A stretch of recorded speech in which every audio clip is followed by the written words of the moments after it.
We can get off.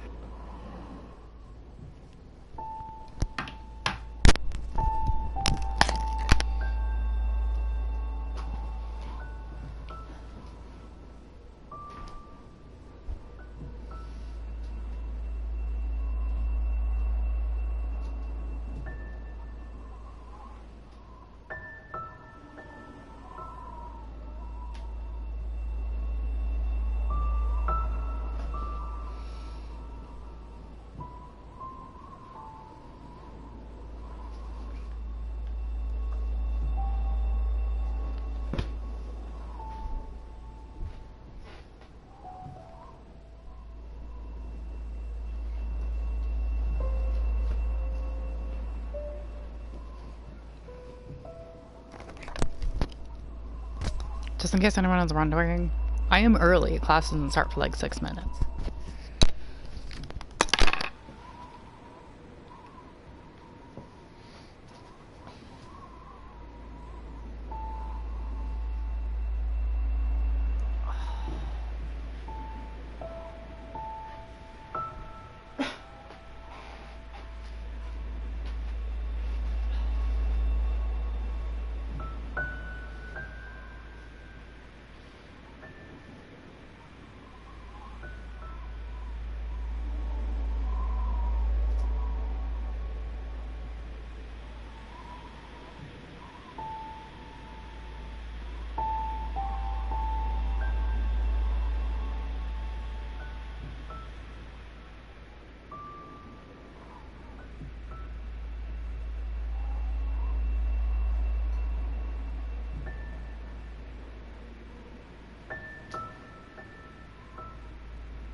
Glad to see somebody also likes Celeste. I haven't finished this game yet.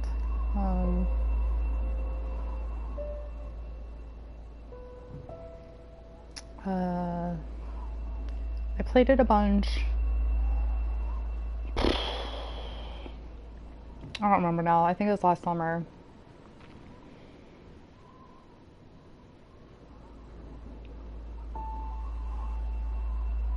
I got busy with work. And then shit happens.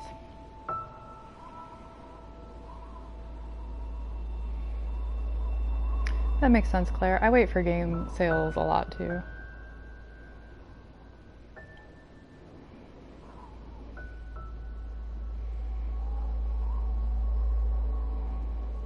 Like, it's easier with like small games where I can get like games that are like $5-6. Like, you know, like the cheap Steam games. And I'm like, whatever, I'll just buy them if one comes up that I like. But I mean, most digital games are not cheap, and there are so many that I want. You know what I mean? So it's like, I never think about it in terms of like, oh, here's this game I want, but it's like $60. It's, oh, here are these 20 games that I want. They're all $60 to $70. And then if I can't pick and choose which ones I want more than the others, I just buy none of them until they go on sale.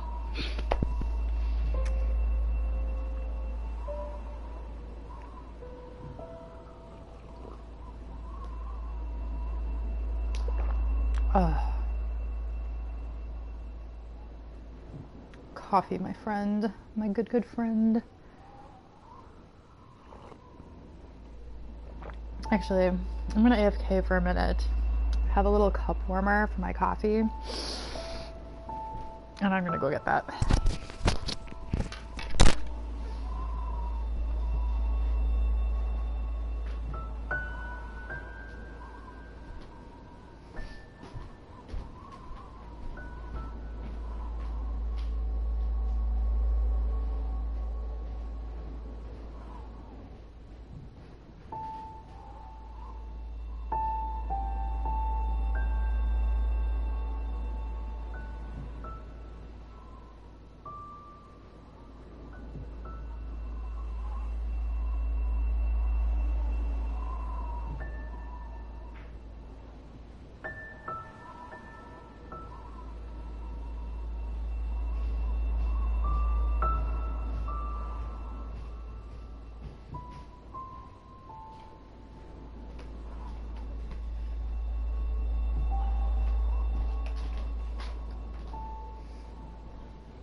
Anyways, so cup warmer.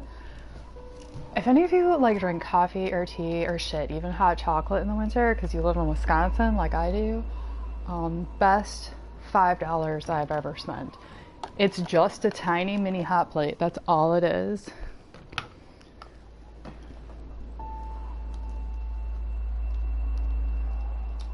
You bought one of those for your grandma? Why didn't you buy one for yourself? Do you not drink hot beverages in the winter? So this one I got is also really old. I bought it. When did I buy it? I was still a student. I remember that. I was in graduate school. So maybe 5 years ago, 6 years ago. Because my room was cold.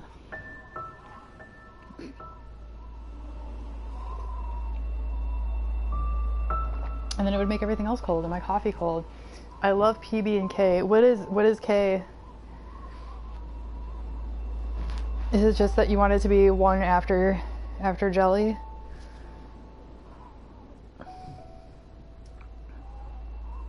Peanut butter and ketchup? Gross.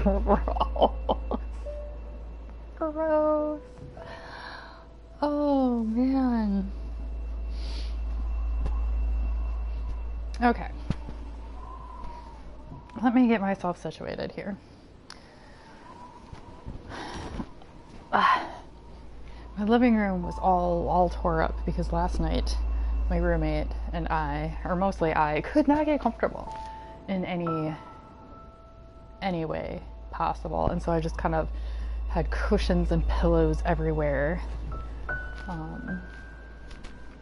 And when I have to stream, when I stream from the PS4, it has to be from my living room because there is literally nowhere else to set it up.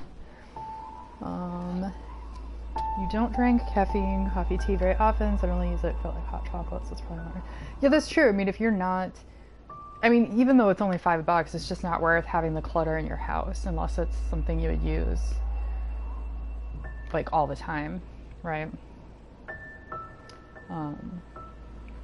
I use it all the time. I just drink. It's not even about the coffee or the caffeine. I like coffee. But it's not about the caffeine. I like hot liquids in the winter. That's it. I just, as soon as it starts getting like regularly below 60, so like late fall up through like end of April usually, because let's be real, April is usually not cold but chill here in Wisconsin. I just want to drink hot liquid. And so like whatever, coffee, tea. I switched to like herbal teas that are not caffeinated later in the day. So like this will be my last cup of coffee, except if I have any more after this, I won't sleep. But I have some great herbal teas that I like. Alright, so it is actually after 1:30 now. Look at that. I start early and then I start jabbering. How is everybody doing today? All good?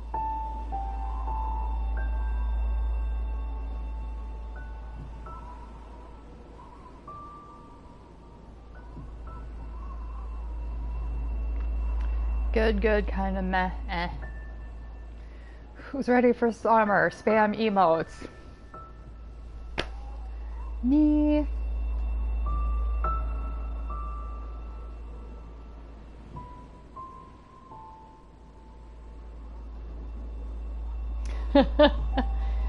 Oh, yes.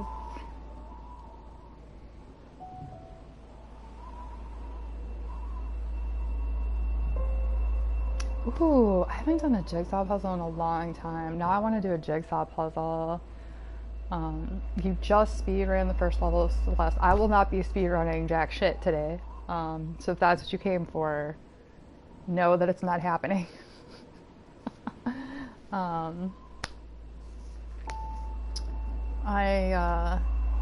Yeah, I feel this stagnant. Who said that again now? I don't remember. Spaceship Delta, yeah, meh, just kind of stagnant vibing. Yeah, like we've gotten to this point in the pandemic where I feel like it's March 2020, you know? Like the past year was both horrendous, but also I feel like it didn't happen. Somebody has an exam later? Gross.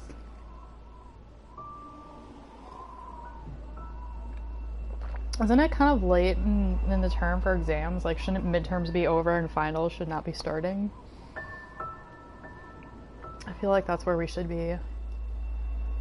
But what do I know? I also don't give exams. And I don't know if that's good or bad. I mean, as far as stress levels, right?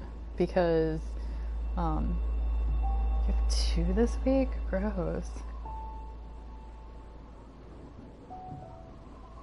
Oh! Where are you? That's true. Wow. Sorry, you don't have to dox yourself by telling me where you are publicly. What? Was that announced like today? Because as of yesterday, I saw Governor Evers speak, and that was not the case. Holy shit.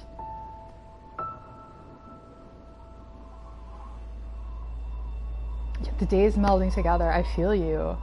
That's why I feel like the last year was both terrible and also didn't happen.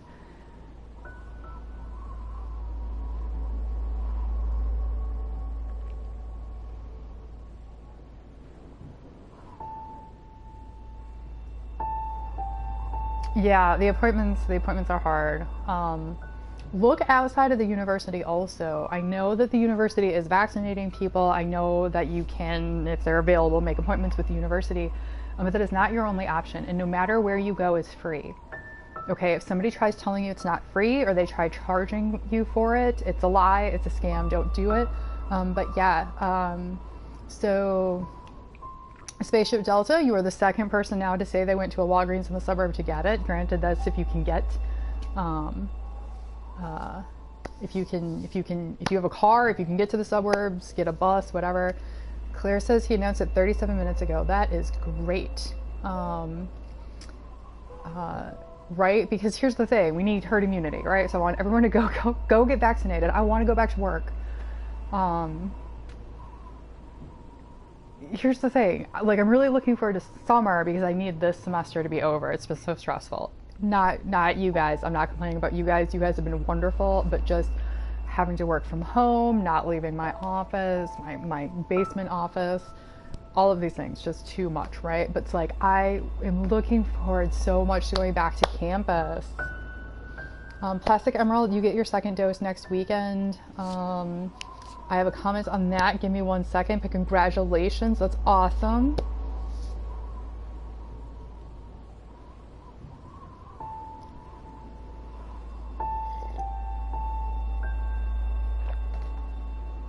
That is true. So most places, if you're eligible or not, if they are to the point where we have to throw this out if nobody comes, we'll give you the shot. So it's definitely a way to do it. So while we're on the topic of vaccines, just to let you guys know, I'm going to have to cut class early because I am actually going in for my second shot today. This shouldn't be too much of a surprise, right? Because 4 weeks ago, I cut class early because that was when I could get my first shot appointment. I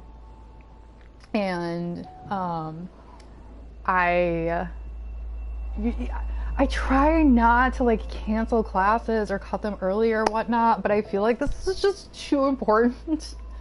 I have also heard the second shot is brutal. So I'm actually really worried for tomorrow.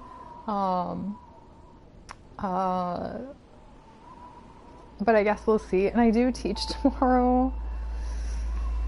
But I have backup plans. Oh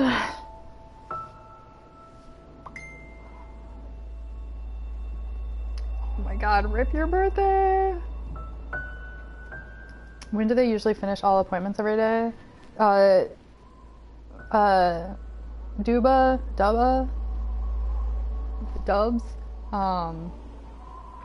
That's gonna depend on where you go, because different Walgreens are open till different times.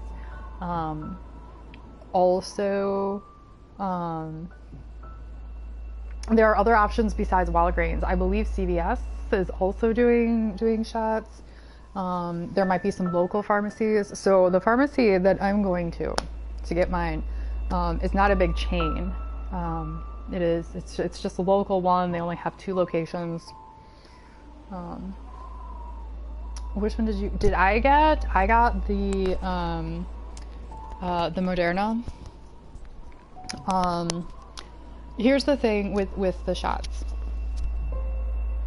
I read some of the research. I've been watching the news. I did my due diligence. And at the end of the day, they are all good. At the end of the day, we need to get to herd immunity as fast as possible before it evolves to the point that the vaccines become ineffective. And then we have to start worrying about booster shots and all these other things, right? So we're really in a race here, right? So knowing all of this, I walked in and I was like, shoot me up with whatever you have.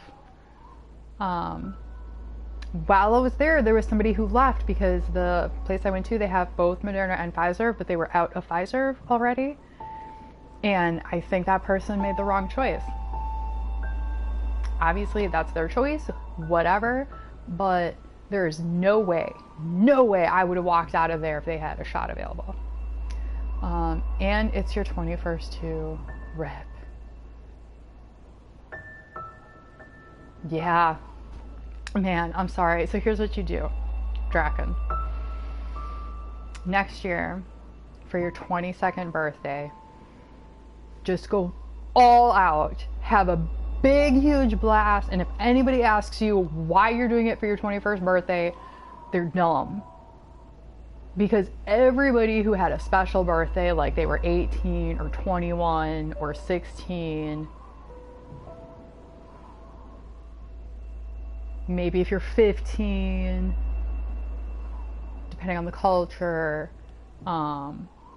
should get an extra big birthday next year. right? And everybody should know why you're getting an extra big birthday, because it's not like this is something that's only happening locally. This is happening everywhere. Okay, but enough about the shots. We are 20 minutes into class. How did that happen? What did you guys do to me? I blame you for taking me down tangents, even though I'm the adult here and I should be focusing.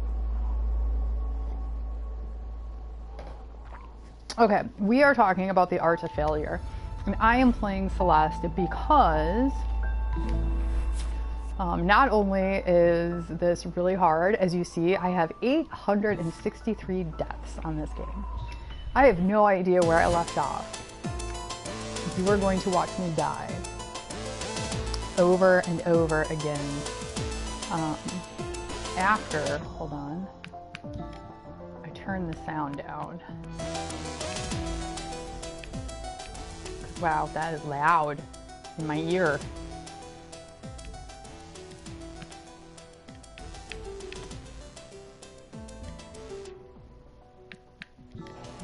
So why did I pick this game? I picked this game because here's the thing. I do these lectures on, I'm not even sure. I don't remember how to play.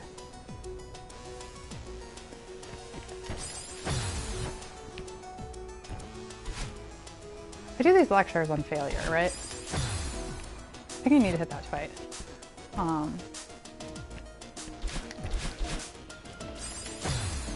You know what? Hold on.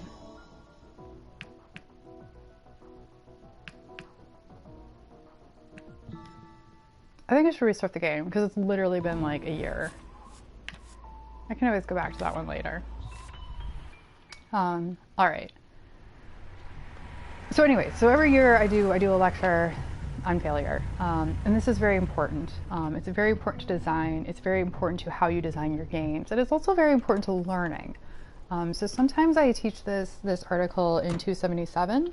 So for those of you who have taken it, earlier you might have gotten this before. And sometimes I teach it during this class.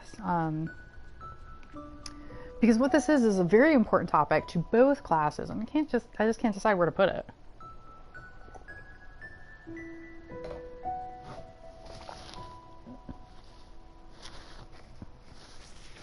I almost inhaled that coffee. All right, anyways, but I chose to do Celeste because here's the thing. So I do these lectures, but I'm actually a fairly successful person. Why am I? There we go. And so I think sometimes it might come off as, what's the word I'm looking for? It's like a pretentious for me to talk about failure. Oh.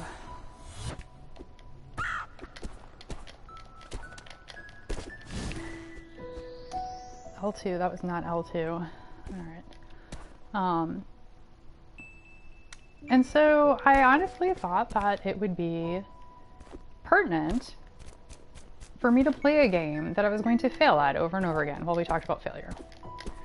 Like, I felt like it would make the lecture mean more, if that makes sense.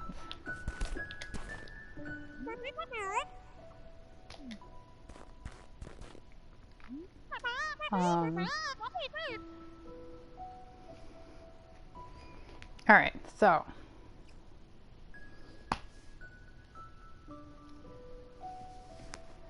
oh yeah, by the way, just because I started over, that does not mean I'm not going to just die over and over again.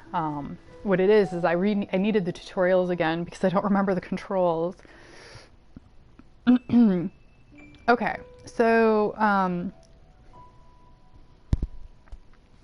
starting out, we're just going to kind of go through the article. Failure and unpleasantness are necessary to the human experience. Why? Why is that?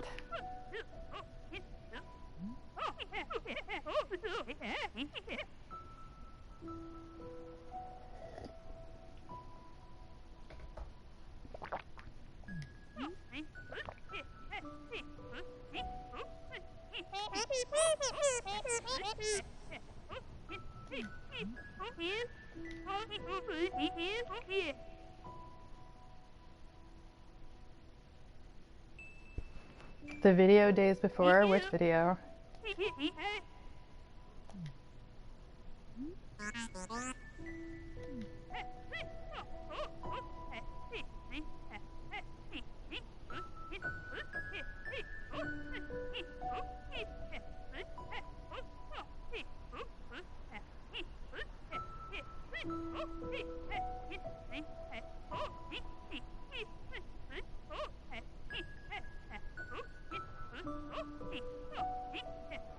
Interesting. I will check that out later.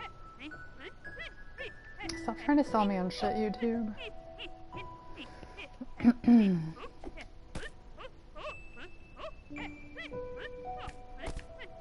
Yeah, that's true. Let me move away. No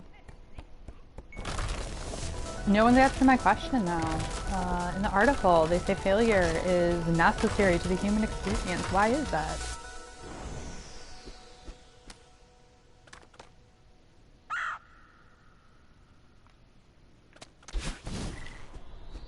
Dash is what I was trying to do on that other board, and I couldn't remember how to do it.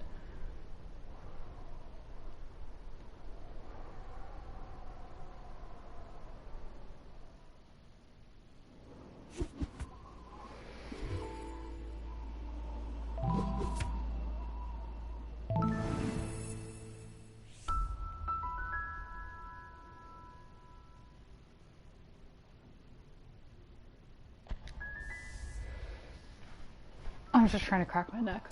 Oh, there we go. When they see it as a reflection of themselves. So what do you mean by when they see the failure as a reflection of themselves? See, this is why I started over.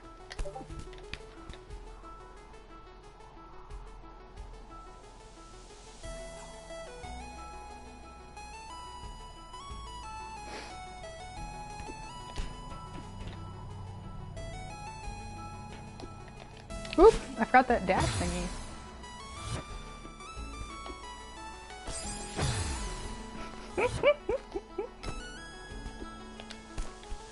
Ooh. All right, so it was square button.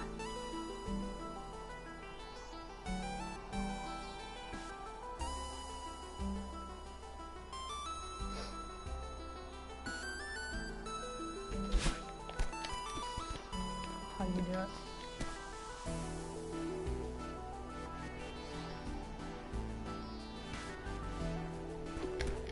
Well, so here's the thing. So, whoops, why did I do that? So this might seem weird to anyone who is super competitive, right? But like, not everyone plays to win anyways, right? Not everybody is competitive. And they play for other reasons, right? It might be to learn, it might not be. I wonder if I can just go straight up. Nope.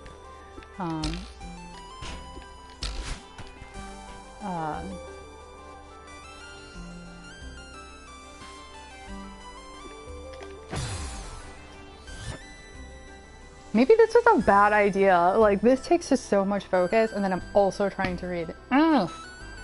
Failure of game choice.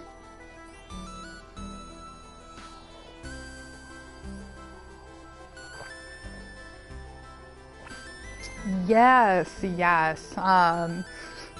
So in the article they talk about it being necessary to the human experience because it is necessary in order to learn and to grow. And then just after, let's do that.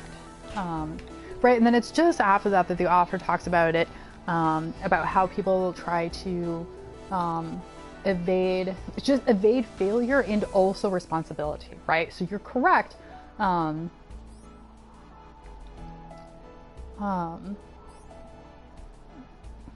shouldn't have added the evade failure. I mean, that is also correct, but that is something separate from what Who Said Nat is talking about. Yeah, and people don't take responsibility all the time, right? All the time. But by not doing that, you cannot learn. You cannot grow, right? And you see this in games a lot, right? Because let's think about it. How many times have you played a game or watched somebody play a game and they can't get past a certain part and the response to that is, oh, well, the controls are just bad. Now, don't get me wrong. Sometimes the controls are bad. That's legit. But that is not, that is by far not the case majority of the time, right? Sorry, it was lag. Yeah, there's another one. And again, so like I've played MMOs, and there has been times where on a given night, my internet starts actually going out, but those are exceptions to the rule and not the rule.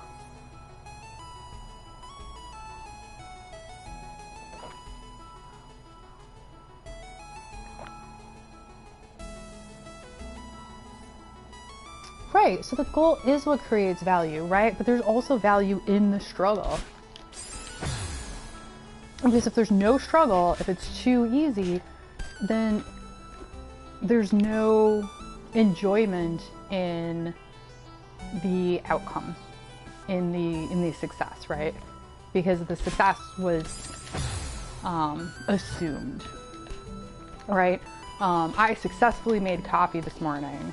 I do not feel proud of that fact because I successfully make coffee every morning, right? So there was no challenge in that. Oh, shit.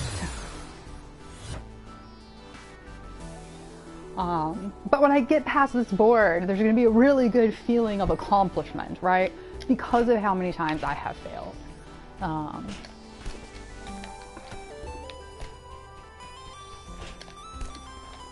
right, let's just pause here, relax.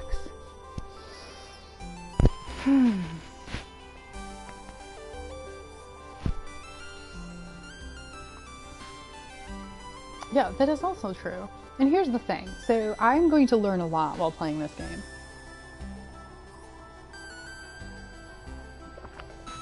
But only because I will have failed. Because again, if, like, I didn't learn anything new making coffee this morning. Right? Because it was too easy. But I will learn something by the end of this class from playing this game. Alright, not least of which is how to get to that next thing. And I think what I want to do is... Oh!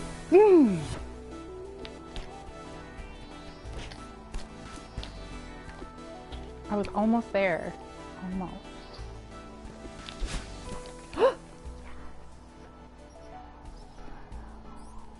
You are all, as much as you're gonna see me die, you're also gonna see me like celebrate because, man.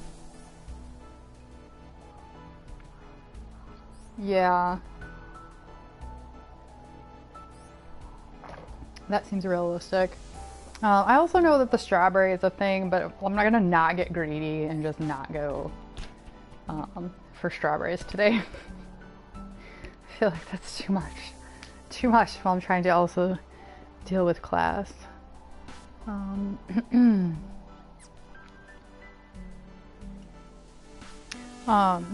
can we think of, I want it to be clear that when we're talking about the art of failure, and yes, we're talking about games and game design, but I also want us to make sure to be clear that this is not just about games, right? So can anyone come up with any examples for me of people not taking responsibility for their failures that are not game related? Whoa.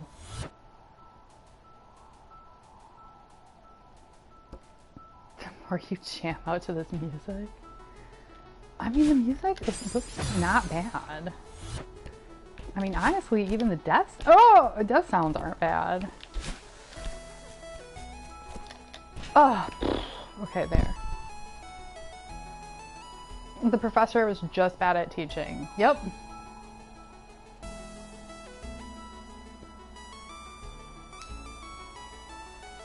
When you build an IKEA wrong, they'll pretend everything is fine.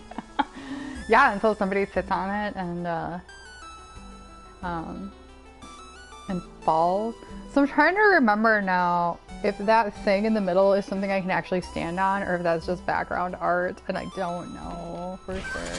Whoa! Whoa! That's what that is. Okay, cool.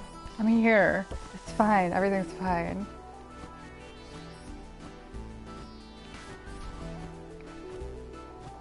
Yeah, that's true too. So let's break these down, right? So for the professor who's just bad at teaching, there's so many things that could go wrong in a class, right? It's like what I would say to somebody, and this is why you'll see these things on student evals too. It'll say like, what grade did you get in the class? Did you do your homework? Did you do the reading? Like all of these things that matter to your ability to do well in the class that have nothing to do with the professor, right? Why can't I fucking make this jump? Are you kidding me? Oh.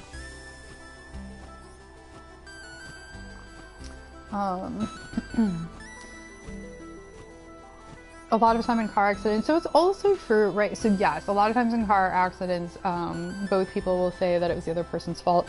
It's also true sometimes in car accidents that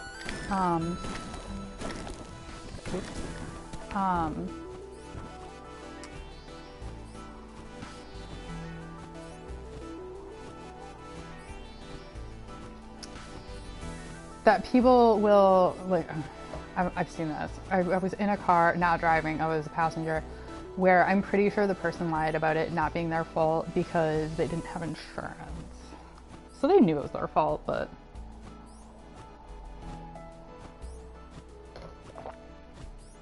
When you're fighting with your sibling, your mom asks whose fault it was. Yeah, maybe this is why some people never learn how to get along with their siblings. I'm guilty of that one. I do not get along super well with my siblings. Probably could do better with that. I feel like this one's fairly easy. That I could get... Yeah, could get that one. If I die now, I'm gonna be pissed. Yep, there we go. I think I still get the strawberry though, right?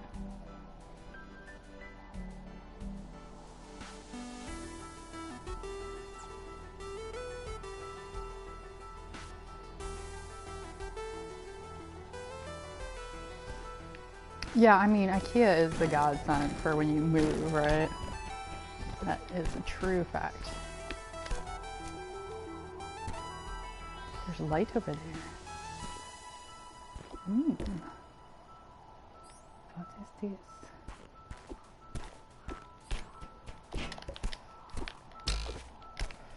Whoops. Oh, whoops. Oh, ow, ow, ow, ow. I feel like I can do this though. This looks like it's not that hard. Famous last words in Celeste, eh?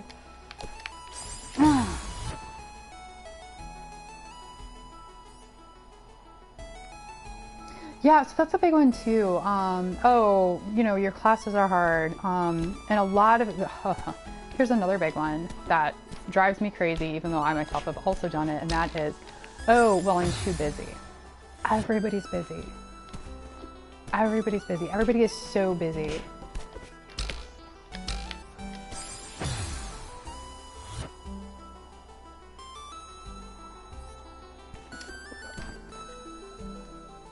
Why did I just do that? Did I say ow when I got hurt?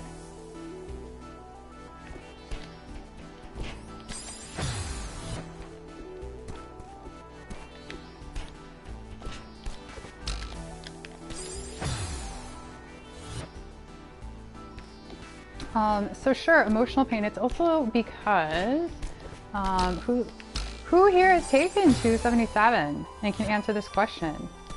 Because we answered this question in 277. In fact, we did answer it 2 weeks ago. No, I want to go down the hole. You know what?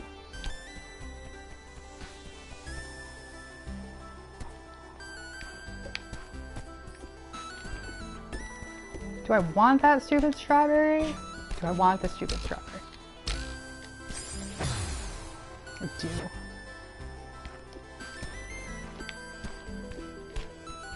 Nope, nobody in 277 here. About identity, because we identify with the character that we are playing, and therefore, on a psychological level, we essentially do feel their pain.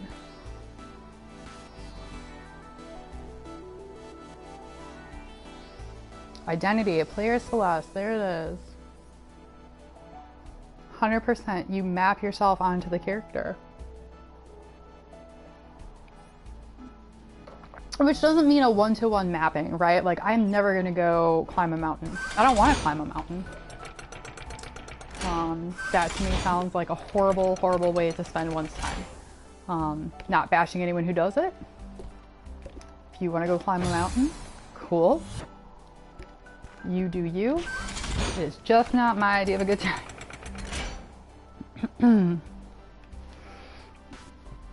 Okay, so the article also claims that we endure tragedy because we have the power to leave. And yet in other forms, such as life, it is a lack of responsibility that allows us to endure. What does that mean, right? So he's not talking now about not taking responsibility for your failure. We're talking about something different here. Can anyone break this down for me? There is a mountain in Canada called Mount Celeste. I wonder if the game creators here knew that. Class trip there? No, no, no. We're not taking a class trip to Canada. We're basically neighbors with Canada. Just go up there. Although, fun fact, I am trying to put together a study abroad to South Korea. So if you're not a senior, because if you're a senior, sorry, it's not going to be ready in time, obviously, stay tuned.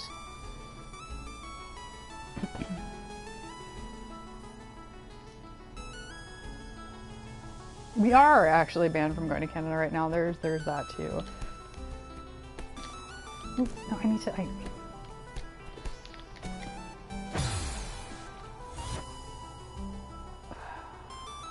They can't stop all... They can stop all of us, actually. If you're talking about all of us in this class, there's only 25 of us.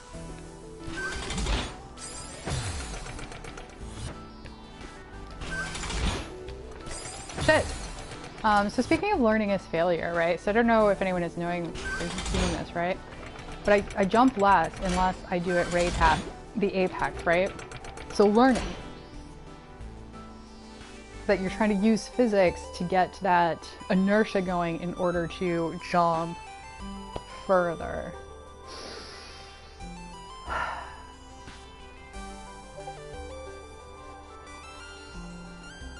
I'm just trying to think for a moment because I feel like, oh, maybe if I do that dash thing. Does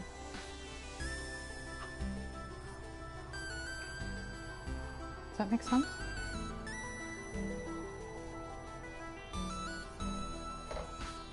Okay. That was actually a good question, and a nice little detour town identity, but not the topic for today.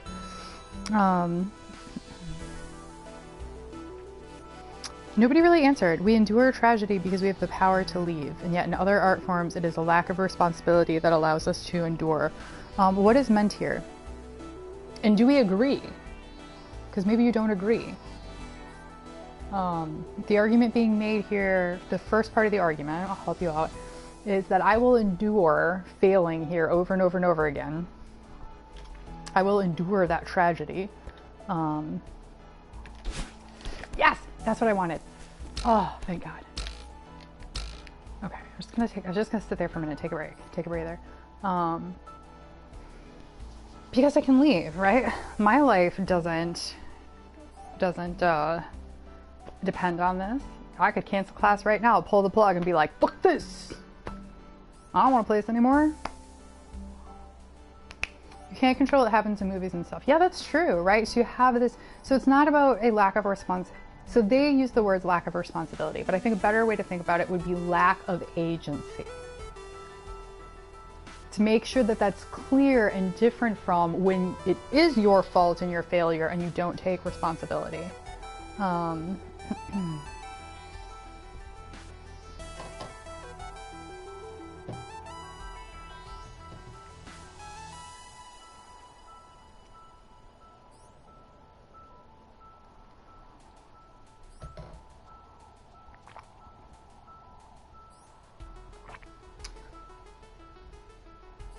Yeah, so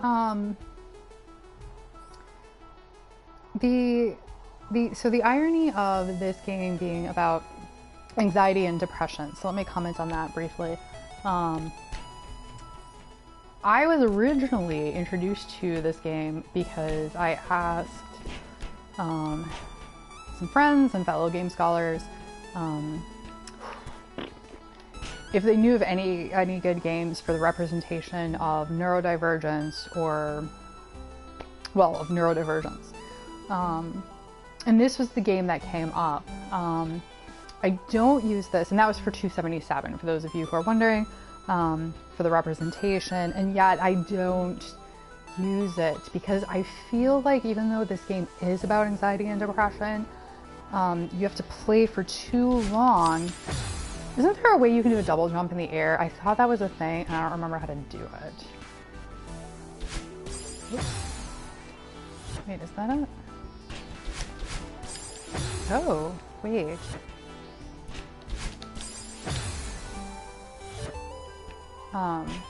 I feel like you have to play too long before you get there, and so that's why I don't use it.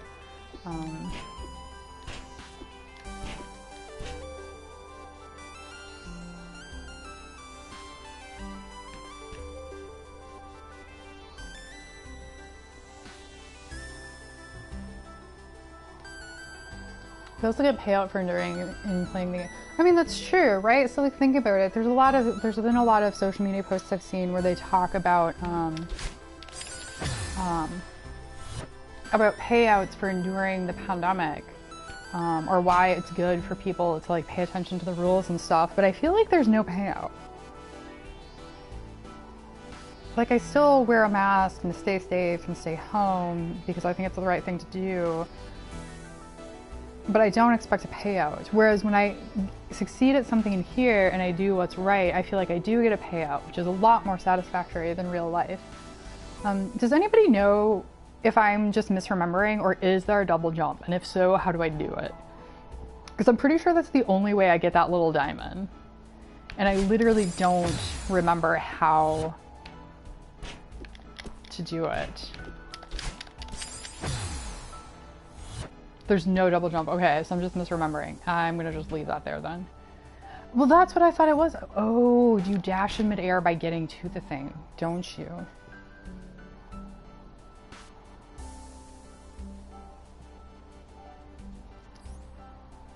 That's what I was misremembering. The double dash thing. But you have to hit the diamond first, right?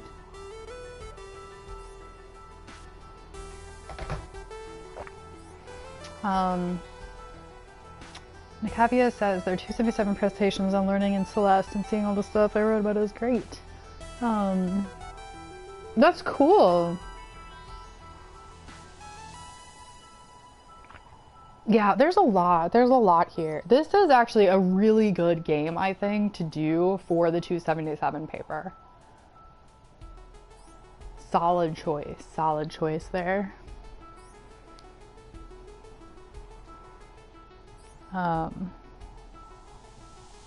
Now let's bring this back to design a little bit, right? So as Mika pointed out, we get payout for enduring and playing the game, right?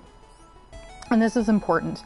And in the article they talk about how it's clear goals and feedback are important in games, because that's what the payout is, right? So I get feedback for doing. I mean, I also get feedback when I die. This is not like a one-to-one good or bad thing. Right? So if I jump there, the feedback is don't touch those white things. They are bad, right? But I also get positive reinforcement, like if I jump over this thing and get over to that little diamond.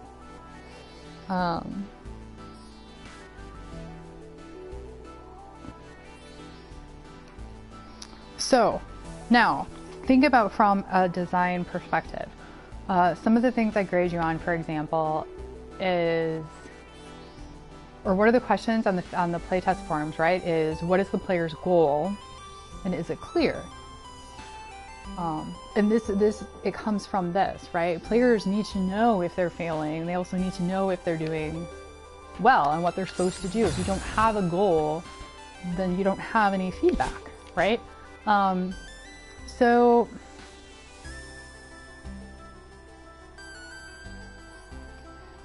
I mean, yes, that's true about the spikes. So there is. So the first time I was playing this through, the game that I tried picking up before, I was a little better. I play slower and worse when I'm talking and teaching class than when I'm just by myself. Crap. The spikes are only a suggestion. The spicy walls. Yeah, that's a good way to put it. They are spicy walls. Where's my pillow? There it is.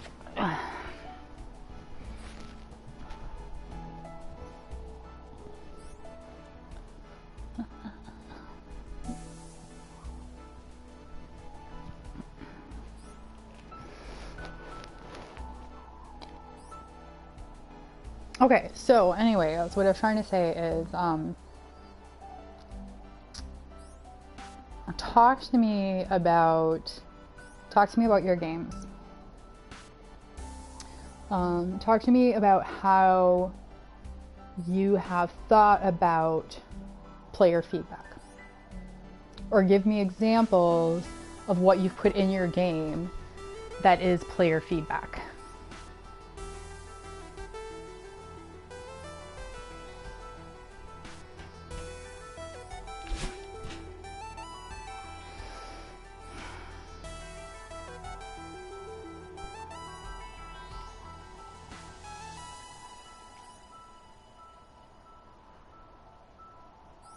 So when I pause like this and I'm not even talking, it's literally because I am trying to psych myself up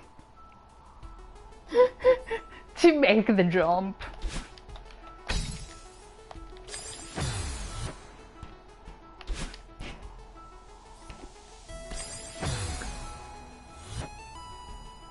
Players wanted more interaction.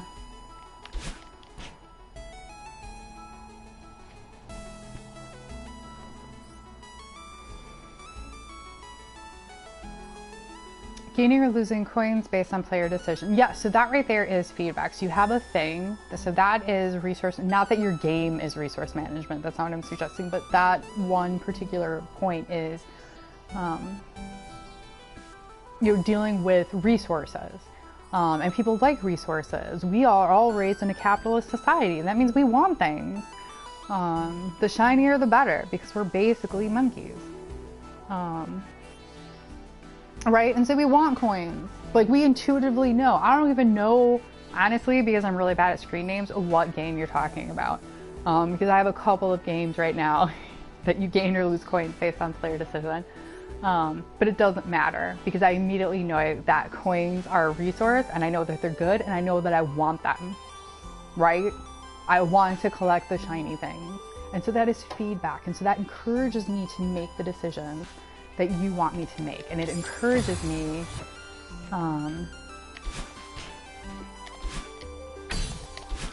yes, and it encourages me to learn the things that you want me to learn, because I'll do whatever I have to do to get those coins, right?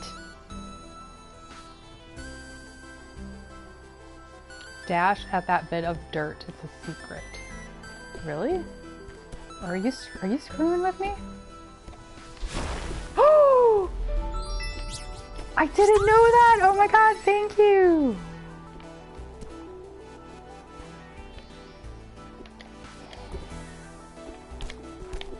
Are there other secrets like that? Should I just dash at all the dirt? Oh my god, I had no idea. Thank you. This is why I allow backseat gaming on all my channels, because I'll learn new things. All right, hold on.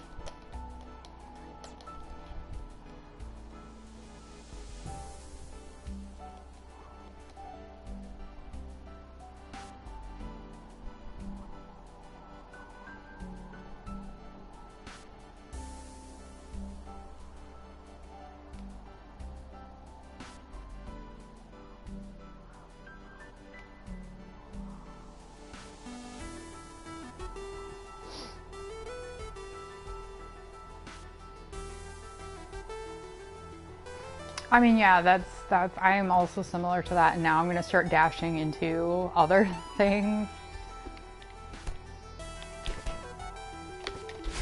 Oops, that's not what I meant to do, actually. Oops. Ah.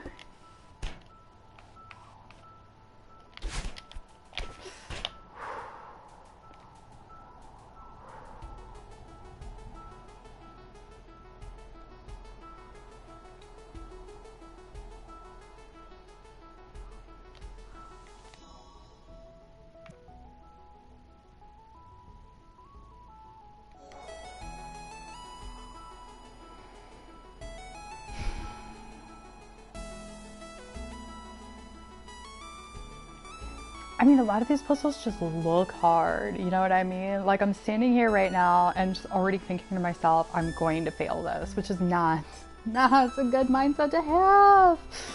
Oh, all right.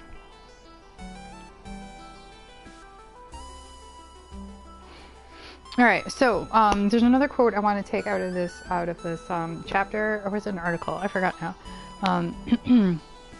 And it says, it is the responsibility of the designer to make sure that the optimal path is the right one. Now, obviously, this is true in all games, because if the correct path is not the optimal one, that would be really weird. Like it would confuse the player. It'd be very hard for them to learn how to play that game, right? But I would argue that it is especially true for the games that you are making. It is especially true of serious games and learning games. And why is that? Why is this even more important for serious games? Oops.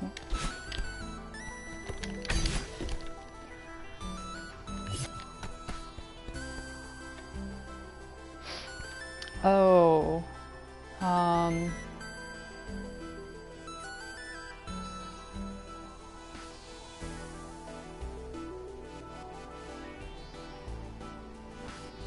You want them to learn the right thing. You want them to learn the thing that you are trying to teach them, right?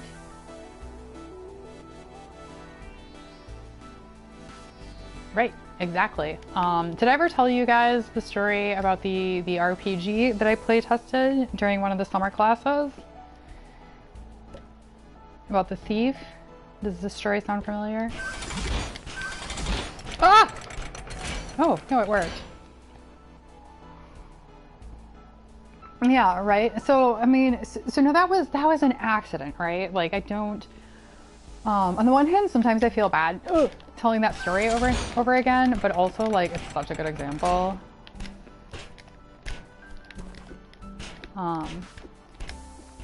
Right? But yeah, but the message at the end of the game was like, oh, being a burglar is a good idea. I know, right, PB&K? I was sitting there like, oh, I'm gonna die, and I made it through on the first try.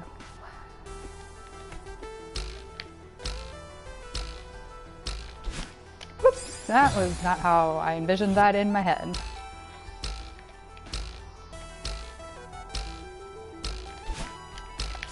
Whoops, whoa, those are spikes.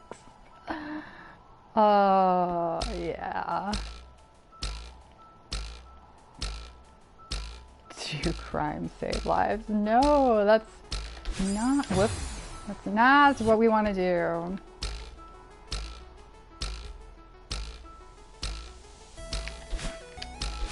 Whoops, shit.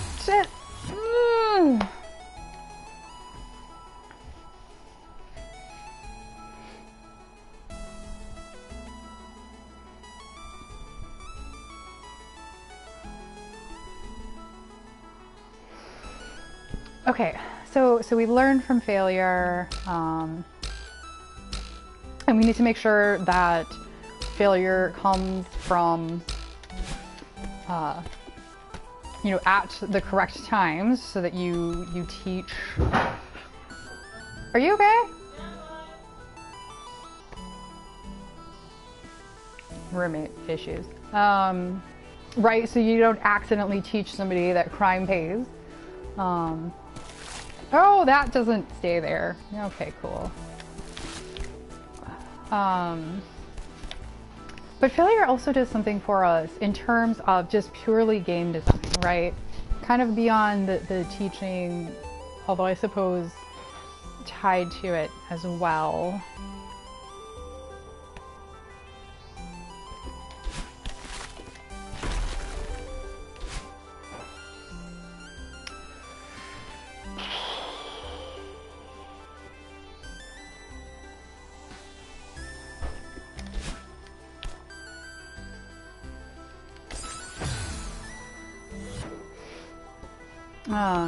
And this has to do with game design and making a good player experience.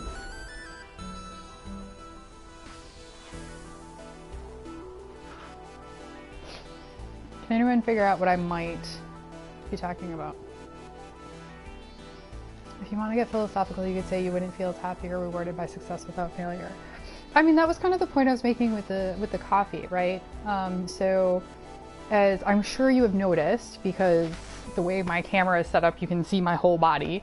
But every time I get to the end of a board, right, I'm sitting here and doing things like yes, and whispering into the microphone, right? I'm celebrating these little victories, right? But I didn't celebrate the victory of successfully making coffee this morning.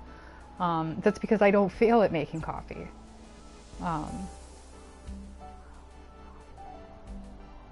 I don't think I've ever failed at making coffee. I can't recall a time when I've done this. I have failed at serving coffee before. But that's a whole nother story. Fail states signal to the player what not to do. Yes, they do that too. And I appreciate that you guys are trying to guess of what I'm thinking of. I'm not sure how to ask this question without just talking about it. So I'm gonna give it another minute while I try to get over this board, and then we'll see what happens. So I think maybe if I do that, oops.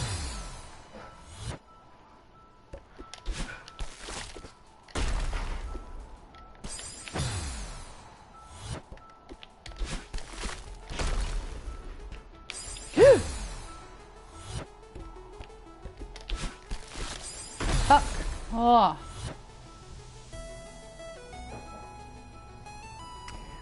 Yes, PB&K, this is in fact a college course that is streamed, and you did accidentally stumble on it. I'm not really picky about who hangs out though, and you have not done anything inappropriate, so I've just let you be. This is Game Design 1, that is a part of a game design certificate at UW-Madison.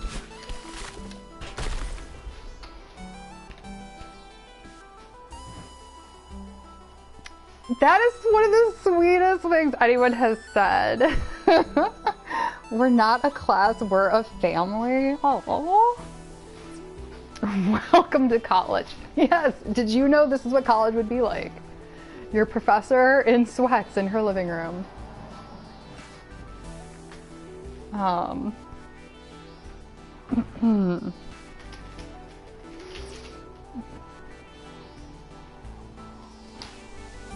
I also should have known better not to wear sweats while playing this game. So when I play really difficult games and also sit here drinking coffee, I overheat. This will help, this will help. Ugh. Okay, so I'm gonna give this one more minute because I really need to get past this. Free education, we take those. Yup. It's actually teach right now 3 different classes on this channel. Well, I guess 2 classes because I'm teaching 2 sections of Game Design 1. So they're essentially the same class.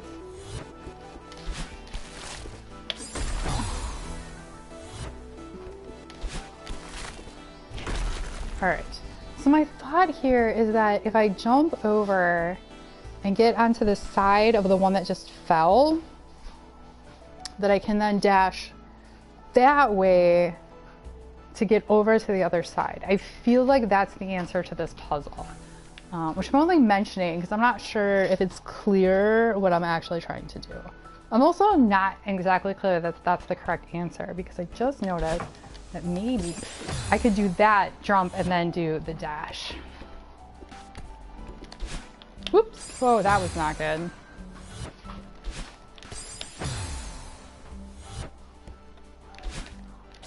Oh my gosh, why? Okay, anyways, obviously you need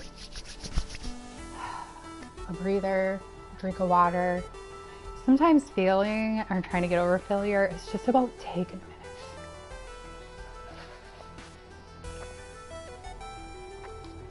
minutes.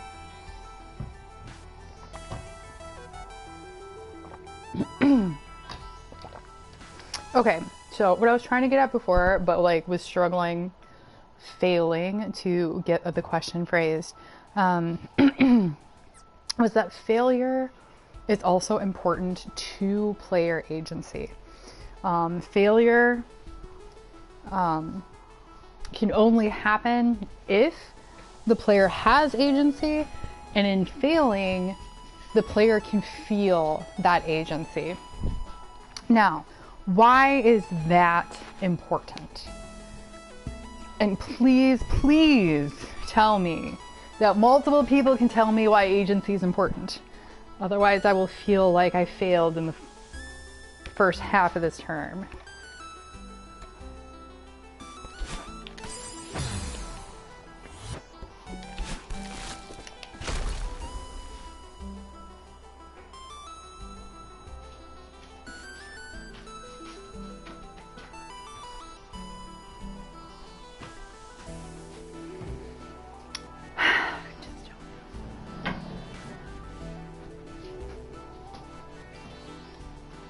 I basically went with the hardest game I own for my lecture on failure. Yeah, it makes sense. Celeste is a good one. My roommate has walked into the room. She is also a game scholar. What's up, everybody?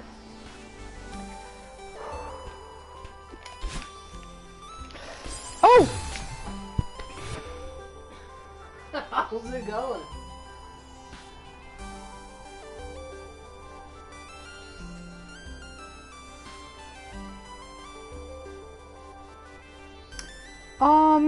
Is that okay? That's 100% Yes, a part yes. of the actual intended gameplay. Yes, but also thank you, Cerulean Wingbeats. That's what I was getting. That was part of what I was getting for, right? Agency sets games apart from most other media. I have, oops, Whoa. apparently just pulling my earbuds out. Right, I have no agency when watching a movie. It doesn't matter how much I ship two characters. If they're not getting together, there's nothing I can do about it. It doesn't matter how bad I want Ned Stark to live. He is going to die. I have no agency. I have no way of affecting these outcomes. So close. And yet so far. I'm really just here to troll your professor. That's actually what I'm here. Yeah, so as Nick points out, failure without agency is just watching something bad happen in a movie. Exactly, right? So I don't even know that you would call that failure, right? Because it's not, if you're not failing. That's just watching a train wreck. You don't cause the train wreck. You're just a spectator. What if you fail to finish the movie?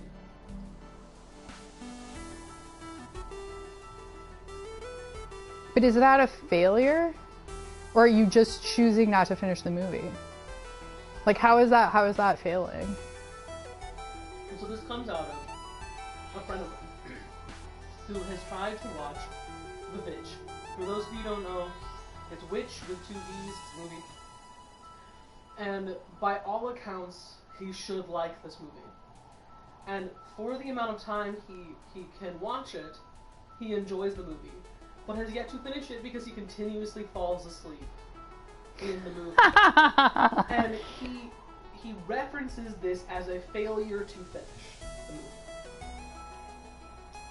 Win the game, lose in the cutscene. Um, so I guess I would argue that not finishing a movie could or could not be a fail state depending on the context, right? Because if you are attempting to finish the movie, but you are falling asleep, which you aren't necessarily controlling, Right. then it is a fail, right? Whereas if I'm watching a movie and I consciously make the decision to be like, no, I'm tired, I'm gonna go to bed, or no, I want to go do this, or no, whatever, that's not a fail state, right? Right. Like if I choose, Well, you could argue it's a fail state for the creator, but it's not for the person engaging the thing created. right. So it also depends on who you're talking about in any given situation. But this, Undertale does have a ton of agency, yes. and Fish brings up a good point too. When the game moves in the cutscene, like there are also multiple ways to fail in a game. So like if I am if I'm a person who wants to like get all the side quests, get all the things, there's a word for this. Completionist. Thank you. If I'm a completionist,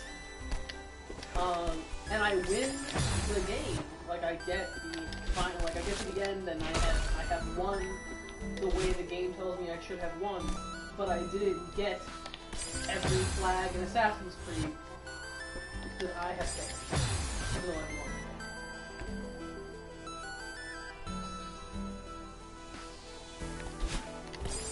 I will not take over. No, it's cool. Do the work I'm being paid for.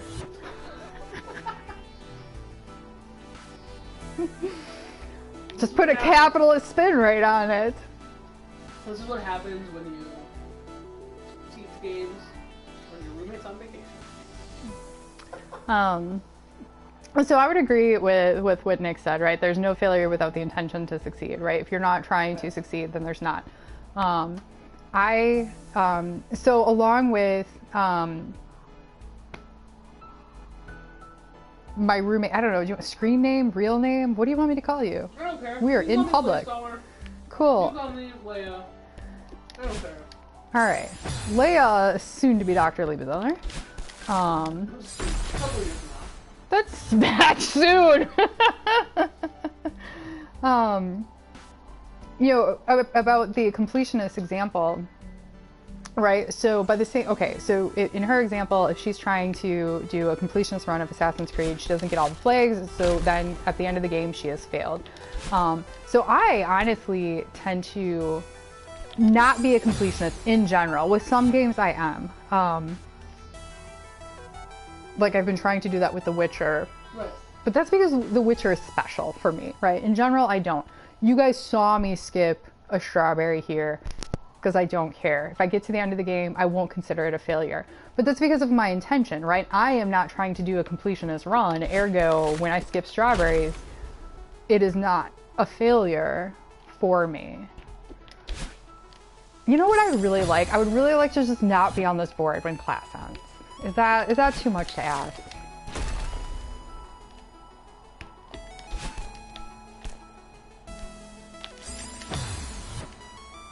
I like how you won't play Dark Souls, but you will play Celeste. Like, I like how that's a thing. Like, it's very funny to me. You're like, oh no, Dark Souls will be the worst, and then you play shit like this. Which is just Dark Souls with a different flavor. Noted, Nick. Okay, so I shouldn't have changed my strategy. I just needed to change my execution of that strategy. Oh!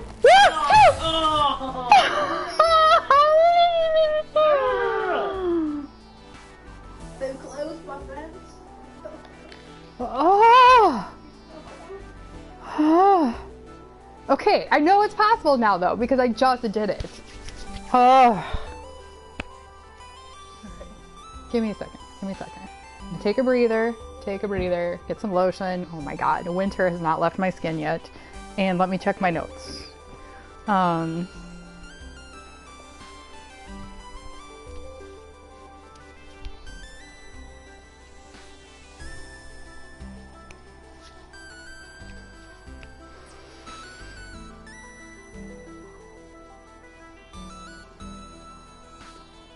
Really? I did not know that PB&K, and also I feel like that would just make it so much harder.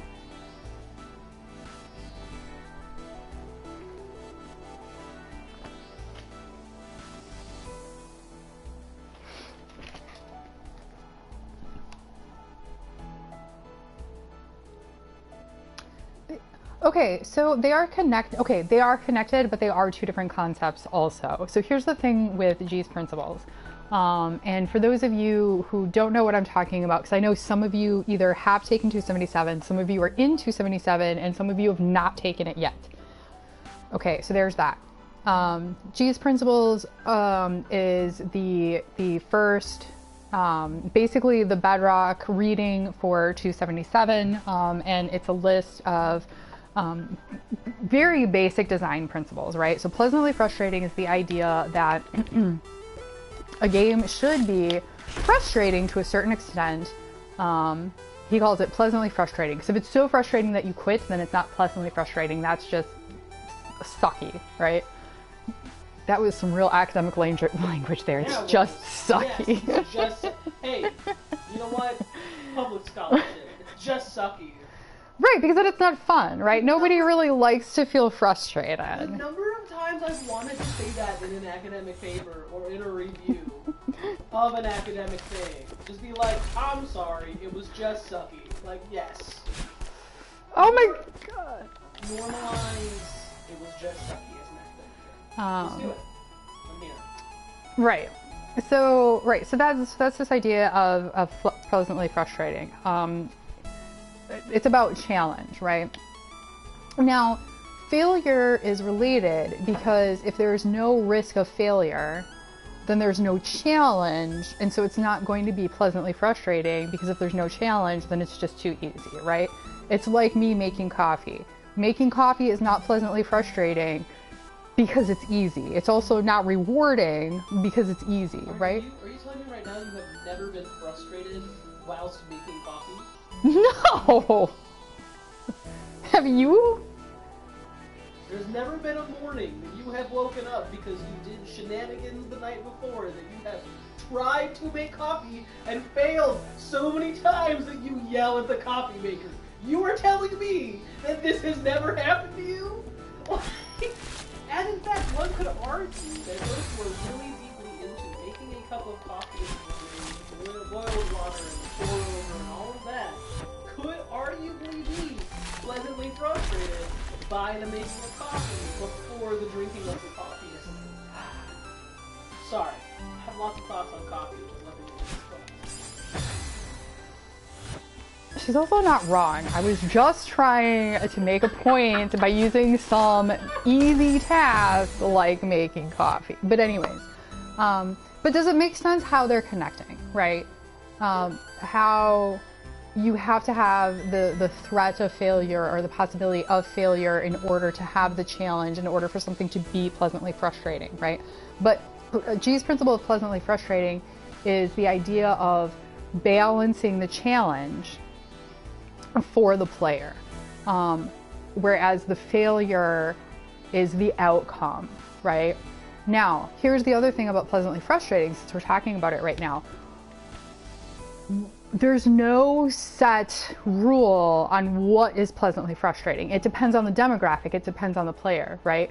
So I could 100% see, actually, let's talk about Dark Souls. My roommate mentioned Dark Souls before. I don't know if my mic picked it up. It usually picks up what she says. But she pointed out that I will play Celeste, which I've put hours into this game, but I won't play Dark Souls. Because for me, Dark Souls is too frustrating. Dark Souls is not a bad game, obviously. There's what, 3, 4 of them now? I forget how many there are. So that's obviously successful. It's obviously a game that a lot of people like, right? It is pleasantly frustrating for all of those people who play it. But not for me, right? That's not my game. That's not my jam. I can see why somebody would say, this game is comparative to that, right? And I know people who would not play this game because it would not be pleasantly frustrating. It would just be frustrating. It would be too much past their threshold and they would not play, right?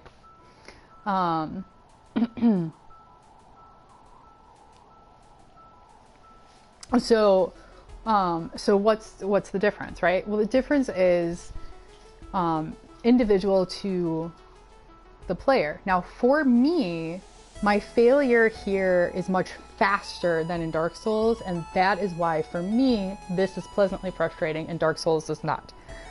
So what do I mean? In Dark Souls, for those of you who haven't played, you will have, if you're dying, it's probably because you're in a fight scene. And the thing is that depending on what fight scene or boss you're at, because I have actually tried playing Dark Souls, so it's not like I was just judging it without playing. But I played for much longer before dying and then having to restart. Whereas with Celeste, I will sometimes restart and fail 2 and 3 times within 1 minute. And so because it's very fast, it doesn't frustrate me to the point where I want to quit. I find it pleasantly frustrating. But again, that's a very personal thing. And it's not personal in the sense that it is unique to me, but it means that this type of difficulty is aimed toward the demographic for the type of player that I am. And Dark Souls is made for a different demographic, different type of player, of which I am not in that group. It is hard, but they give you a golden strawberry for a reward. I know. But I just, like, that's the type of thing, like completionist and whatnot, that I would do like on a second run through, maybe. We'll see. But yeah, doing hard tasks successfully is rewarding. I have not played Hollow Knight yet, but it is on my list. I have watched it a little bit. Looks like a phenomenal game.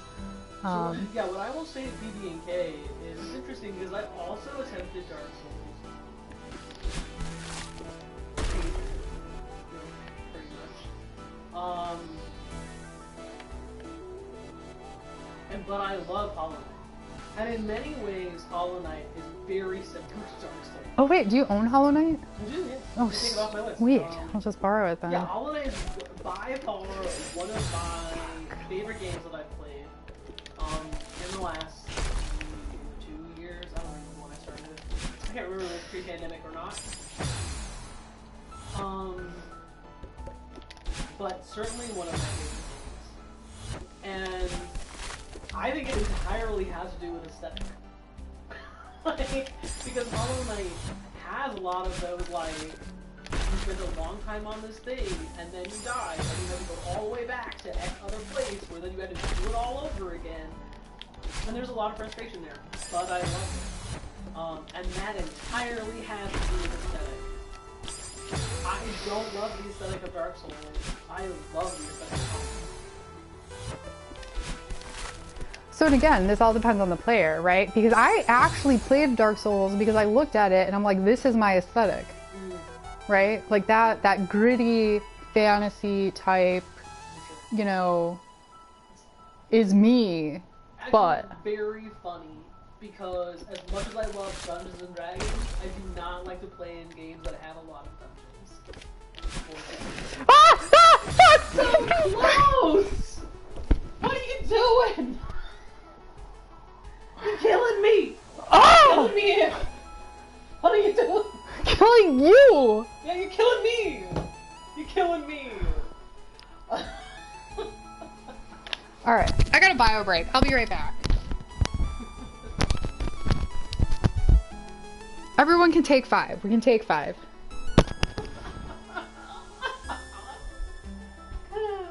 Still pleasantly frustrated? Yes!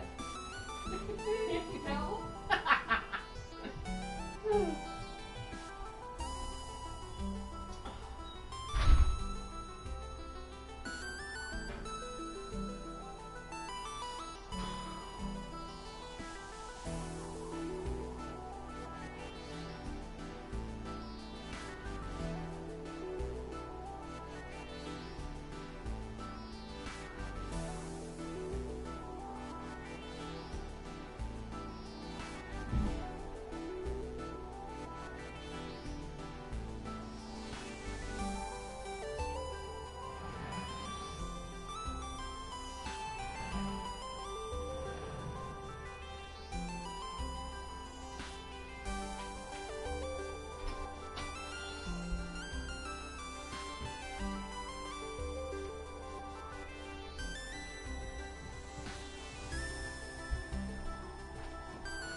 Yeah, so John, I've heard a few people say that Dark Souls 3 is the best one. And so I've considered going back and trying to play Dark Souls 3 to see if I'd like it better. I tried how is this just like traveling up as I play? I don't know either. I'm pretty sure it was Dark Souls 1 that I tried playing. I don't think the VOD exists anymore, although I could be wrong, but it was my first attempt at Dark Souls. My only attempt at Dark Souls was in fact streamed. But not on my channel, on a friend's channel. Which was the other thing, right? So it was really hard, and I didn't own the game. I was playing and streaming it at a friend's house, and so when I stopped, honestly, I don't know why I started streaming it on my friend's channel at my friend's house, because there was no way that was going to ever like be a regular thing.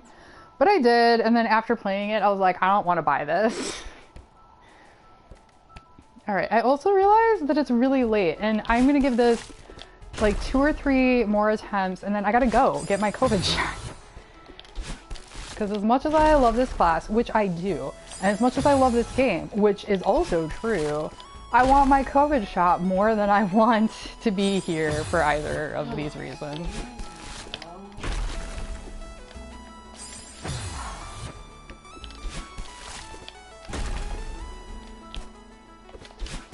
Oh, I hate it when that happens. No.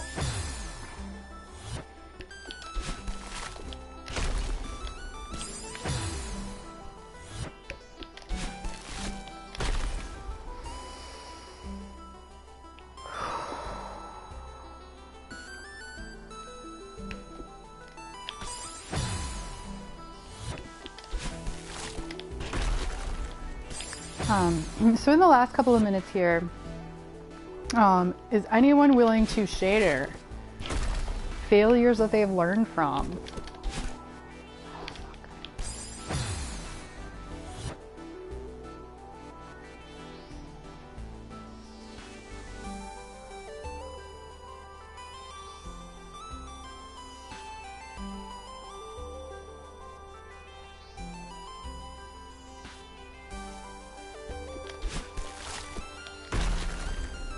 I don't know why I always look here to read when there's stuff there.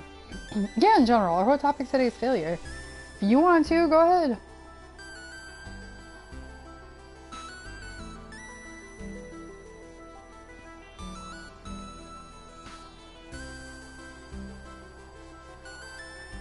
Oh, Mika.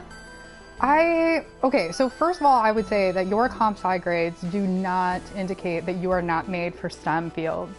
There are other STEM fields, and you may do better in those.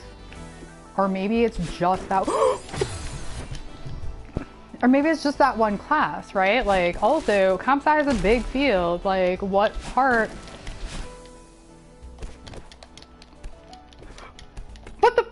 Is it glitching? What is happening? What was just...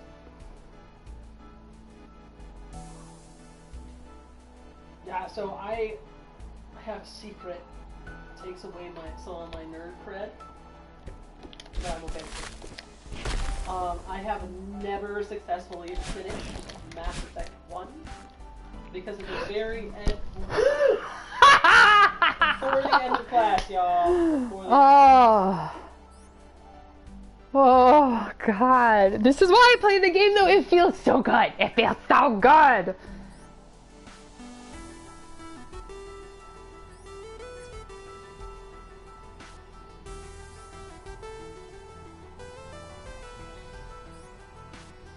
You can't go insane if you're not insane in the first place.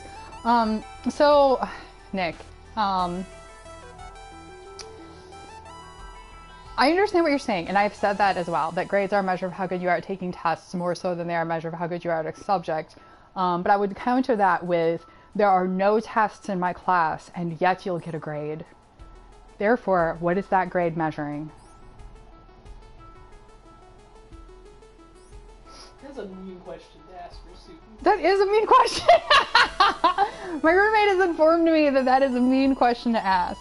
But I will tell you this. I grade in large part based on your progress, right? So you should have all seen your grades for Game Draft 2 already, right? They should be posted. And a lot of you did, most of you did better than you did on 1. And that is because I will literally look at your first game draft and I look at your second game draft and I have them essentially side by side. And what I look at is how much did you learn? Did you learn why these things here didn't work? Did you make them better? Does that show me that you have made progress? And that is how I grade. All of that being said, it is 5-3 and I actually need to go. And I know me, if I start playing this level, then I'm going to be like, oh no, I just need to pass this one before the end of class. So we're not going to do that. We are not going to do that and miss the COVID shot. Nick is going to venture to answer the question that my roommate has said is mean and says, this is a project-based class, so we are actually practicing the subject directly rather than memorization and recitation. So since the grade is based on that, it is more reflective of ability progress, at least our ability from your point of view. Yeah, so that is true. That's why I don't give tests. That's why it's a project-based class, because it's game design. Like, I feel like I could make a test. I could make a test where it's like, here's a multiple choice, tell me what theme is, tell me why failure is important, like all of these things that we talk about in class, right?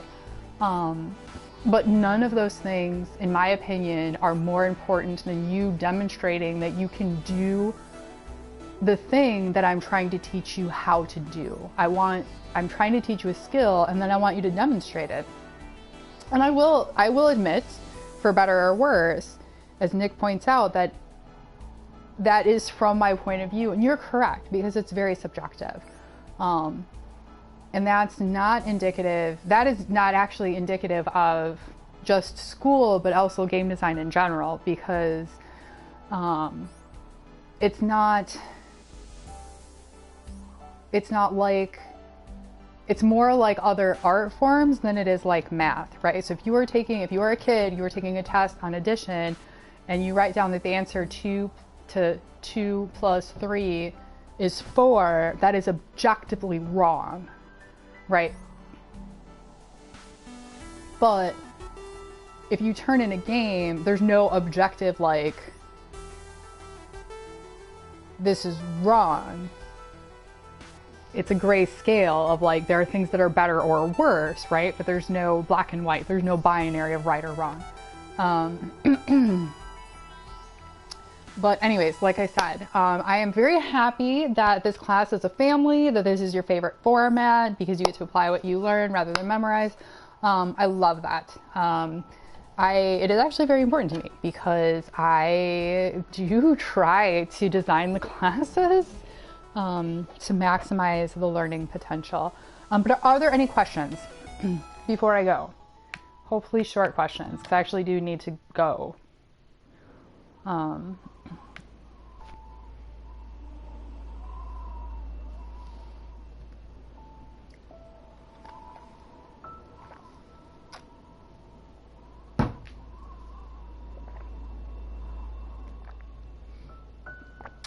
While I'm giving you a minute to think if there's any questions, I'm just going to point out that we only have 4 more weeks of class after this. I don't know if that seems wild to anybody else, but next week we next week you need to have Tabletop Simulator downloaded. We will be using it in class.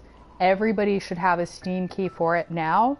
If you think you don't, check Discord. I direct messaged everyone who didn't have a copy yet a Steam key to use, right? So check it on Discord, have it downloaded, be ready to go, because we will be using it during class. Please do not show up in class and say, oh, hold on, it's downloading. Do it now. You have a week. that being said, I'm really glad the Steam keys came in. I am very sorry to everyone who didn't get their Steam key until yesterday. Yeah, yesterday is when I gave out the rest of them. I honestly, if it had been up to me, I would have done something to make that go faster. There was literally nothing I could do.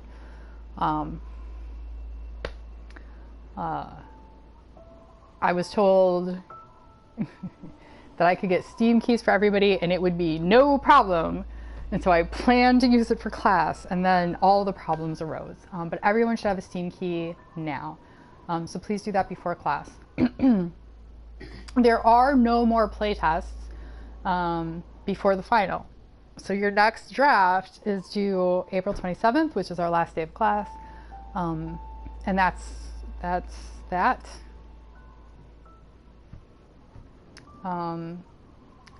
All right, it looks like nobody has any other questions. PB&K, if you're still in, I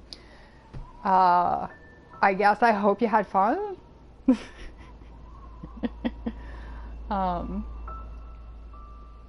You were on topic the whole time, so anytime you want to crash my class, feel free. I won't mind. You are still there. Hi. To everybody else, and based on the numbers, it looks like everybody else is actually in the class. Maybe, unless some people are skipping. If there's no questions, I'm going to say goodbye, and I will see you next week. That is very sweet, PB&K. All right, bye everybody.